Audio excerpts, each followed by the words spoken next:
after breaking down in Budvar. He's literally flapping around down there. And it taken nearly a month to get things fixed. Well, at long last, the parts have arrived. I was excited to be road tripping north through the Balkans. The TimmyBago's back on the road, baby! God. But in van life, nothing, and I mean nothing, comes easy. Penny, don't know where it is. No, I don't know. Okay, well, we snapped the wrench. Don't know what to do now. Well, good morning. What a beautiful day. Got my coffee. Great plans for today. All apart from one thing. What a letdown. Parked up here last night. No issues. Woke up this morning, flat tyre. Just been in the garage there to get the coffee.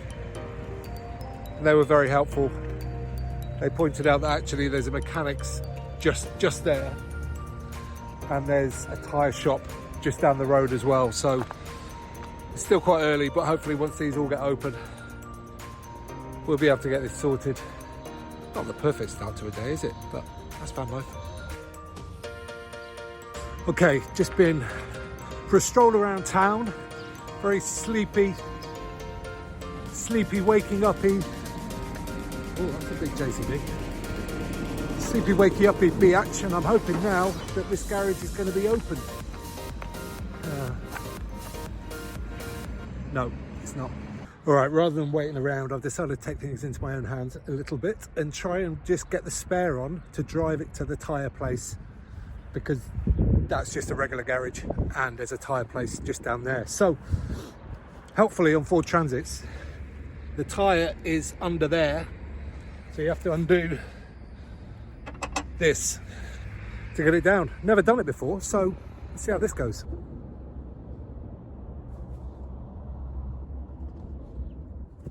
Now what?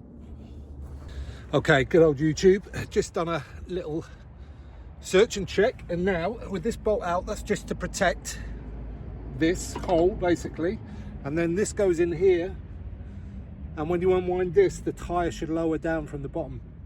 But as you can probably see, there's not enough space to get the tyre out here, so I'm gonna have to roll it forward first.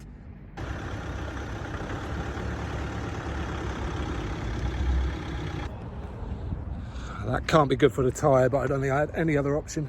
Oh, poor tyre. He's working.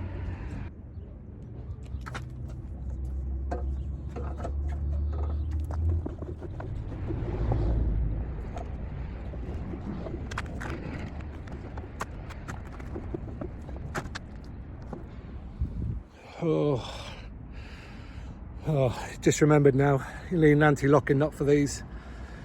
And you don't know where it is. That's a locking nut there. And I've searched in every glove box, every little compartment. Can't find it. Amazingly though, because I'm parked by a garage, there is an air compressor right there. So I'm considering just driving round there, pumping the tyre up, because it must be a slow puncture, I'm sure. How much damage can that do to a tyre? Probably quite a bit, I'd imagine. No, I don't know. These kind people behind me in that car though came over and tried to help. Got to the same conclusion that I did, unfortunately. I think it could be a case of, hang on a second. The garage is open. Okay, let's go and talk to them, see what we can get done. The garage has said that the locking nut doesn't matter. It seems odd and not correct, but I'm going to take them at their word. And in any case, it's good practice because I've never jacked this vehicle up before. So I'm going to do that now. I found the jacking point, got the jack under. Now we just need to get it off the floor.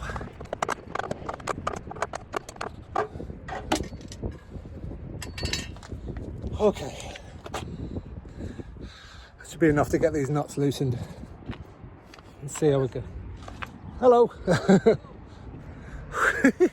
Update, well, this taxi man here has just rocked up and has now made it his mission to help me out as well. He sent me back over to the garage to get a decent thing because my one is, so we can see there, but it's kind of a little bit burred on the inside, so it's difficult to get a proper grip. In any case, these wheel nuts are not moving. So my taxi driver friend now has just run over to try and get some leverage for this square thing to see if that'll help. Watch this space. Okay, well, we snapped the wrench. I felt pretty bad taking that back to the man at the garage, but he was, he just laughed it off, to be honest. I offered to pay, he wouldn't take any.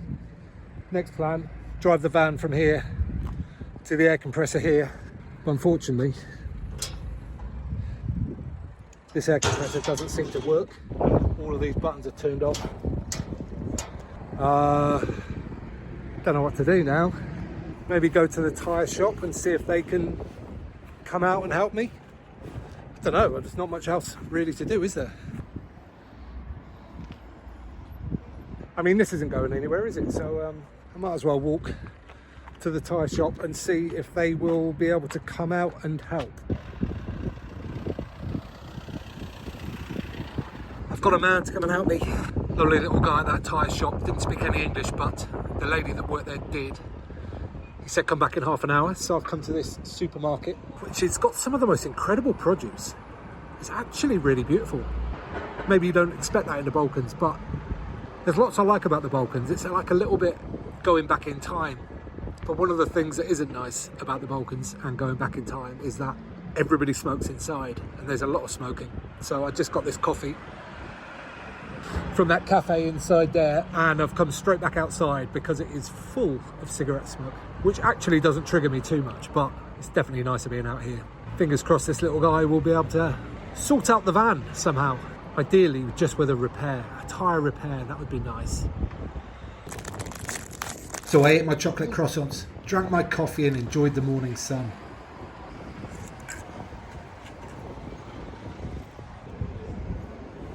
Whoopsie, thought that was going to hold that. Clearly not.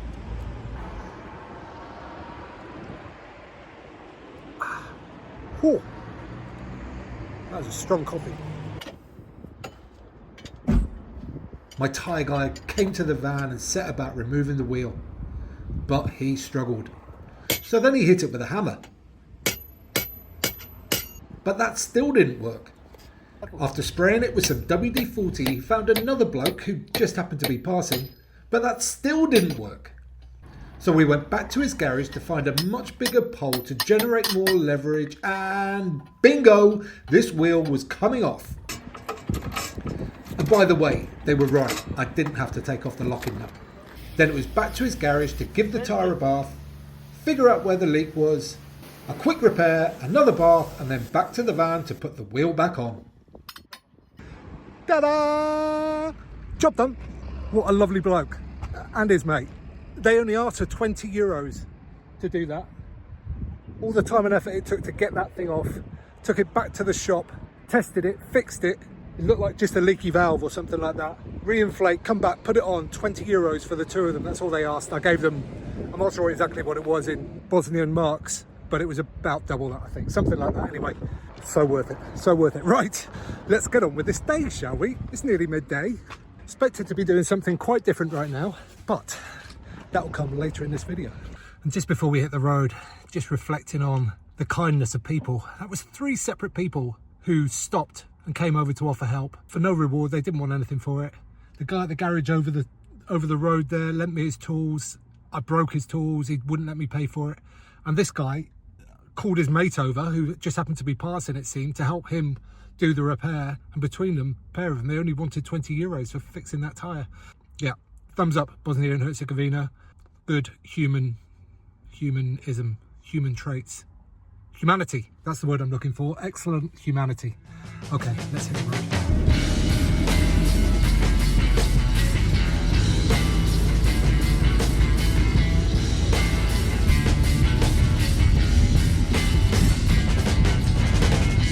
My God, what a difference a day makes on the border crossings.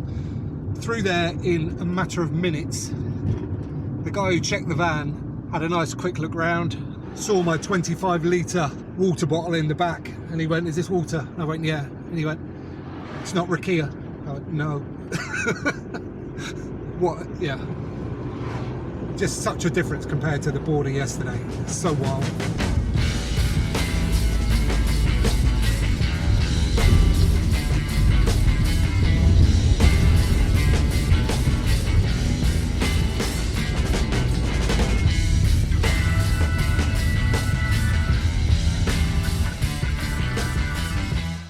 my word.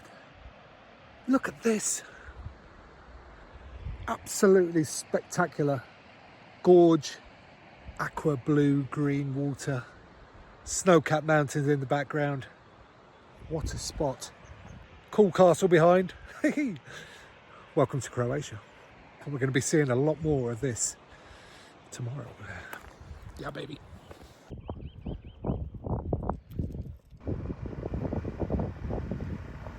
Okay, time to settle in, get a bit of grub, and then maybe head out and explore. Tyre's still inflated, good stuff. I moved the van down here to be closer to the castle. It's a bit flatter as well. And weirdly, it just feels a little bit more private down here, which is always nice. So there we go. So this is actually the old town. The town's called Dresnik. And I guess this must have been the centerpiece of the old town. I'm not sure, but that's what it says here. They've got first records of people here back in the 12th century. So it's pretty ancient. And they are setting about restoring this place. Some bits of it look like they could be original. That all looks very nice.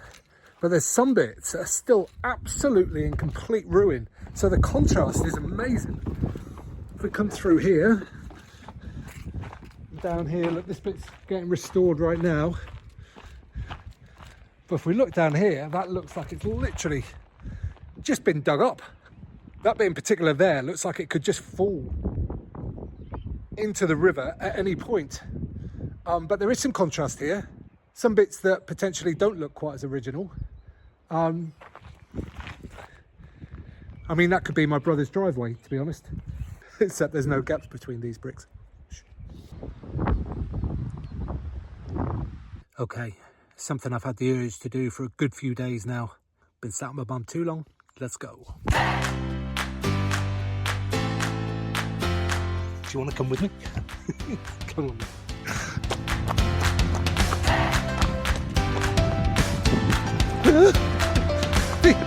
What a start. Oh, this is cool. Look at the colour of this water. Absolutely crystal.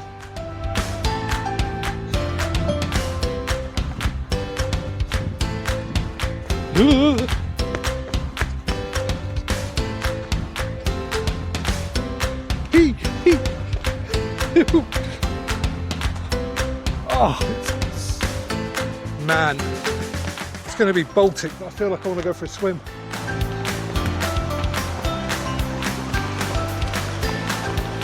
Well, that was short-lived. This is just a little sub-trail, I think. The main trail goes back round there, so let's go and find that. But this is definitely made for jumping off. I'm not sure if you can see, but the water's maybe 6 feet deep here. Even deeper there. Man, imagine this during the summer. Absolutely gorgeous. Okay, let's run back up that hill. It's going to be a lung buster. Okay, let's try that again. That one over there. That hill is a killer.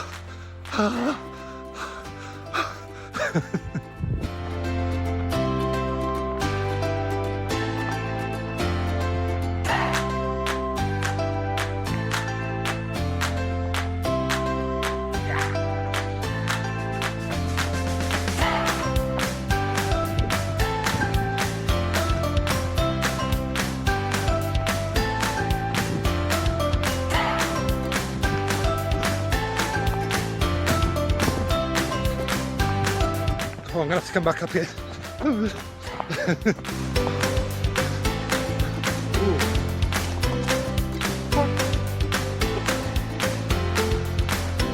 Not in me today. Oh.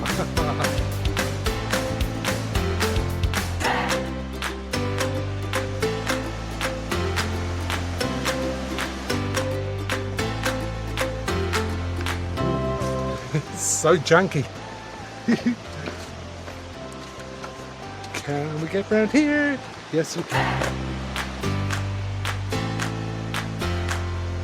Okay, back up that hill.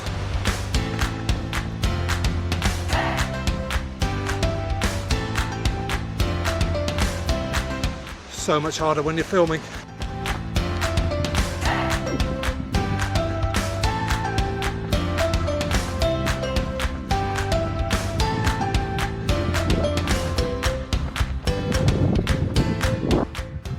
spring has sprung in the Balkans, folks. Look at these. Look at those little cuties.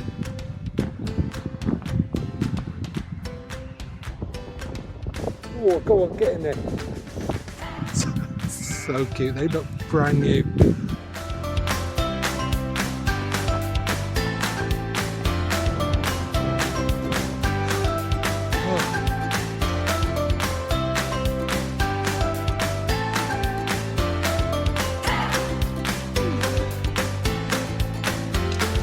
Oh my god, that feels great. Now shut up. Right gang, it is only 5:10, which is way too early for me to normally have dinner, but it's such a lovely evening. I so rarely get to cook outside, especially this time of year. So and I've barely eaten today as well. So let's have an early dinner and then whatever. Got some snacks for later if needs be. This is going to be some kind of beans and bacon bits in there that I got in, where did I get that? Montenegro? I think I got that in Budvar before I left. Some Mexican mix, get some veg in there, nice and healthy. And Mexican style grains. Ooh. All of that goes in one pan, heated up, jobs are good. Paper cup. Got a baddie. Doesn't that look delicious? I had something similar the other night and it looked equally rank but was actually delicious once it warmed up and looked a lot better too.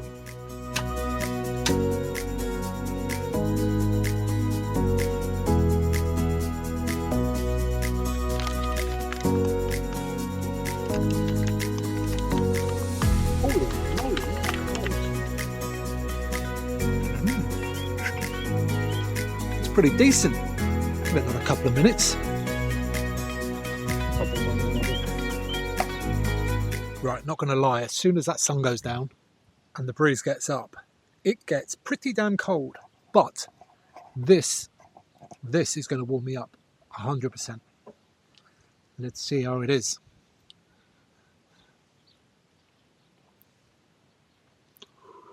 Oh!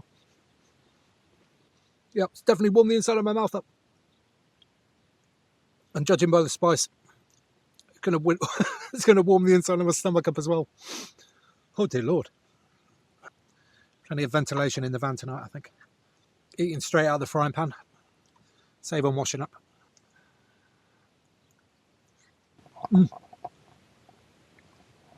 Yep, still hot.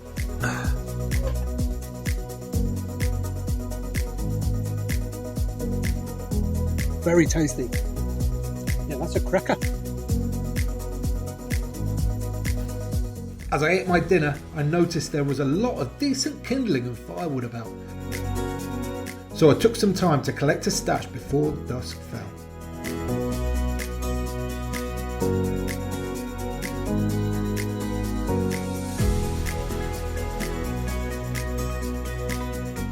I'm not even much of a fire person, to be honest, but with loads of firewood around, a stone circle to do it in, complete peace and quiet. It seemed like it'd be rude not to. Cheers. Oh my, that is blissfully cold. Oh, beautiful. And as the fire crackled, I contemplated the incredible spot I would be visiting in the morning. See you in the next episode.